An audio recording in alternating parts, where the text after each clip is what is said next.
The Auto Sleepers Gloucester heating within the motorhome and water heating is as follows.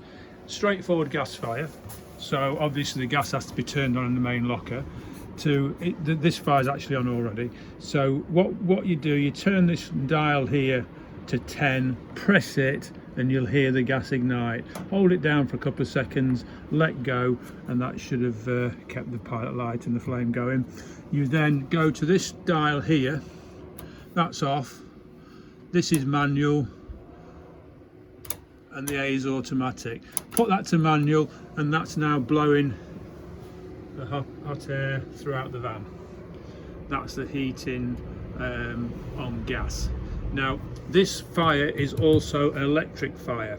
To use the electric fire, we go to these two controls, and you'll see the control on the left says ultra heat 230 volts.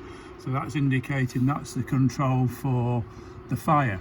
Now to make it work on electric, we turn this switch to either 2000, 500 or 1000. That's the wattage. Obviously 2000 is where you really want to be, so you'd put that on 2000. That fire would then work on electric, but there is an overriding switch in the cupboard in the kitchen, and if I can just see it under there, the bottom one says water heater. We'll come back to that in a minute. The top one says heater. So unless that switch is turned on when you're plugged in, the controls I've just mentioned for the electric fire won't work. Now we'll talk about the water heater. This is the vent cover. So for the boiler to work on gas, this vent cover must be removed. It's a good idea to take it off and leave it in the cab somewhere so you don't leave it behind. And then we go to the control inside. So back inside, we've got the dial to look at now is on the right. This is ultra store, and this is for gas. So if I turn this dial to the, I think you can just see it, to the flame switch there, that would turn the boiler on gas. And you can have the boiler working on gas and electric at the same time.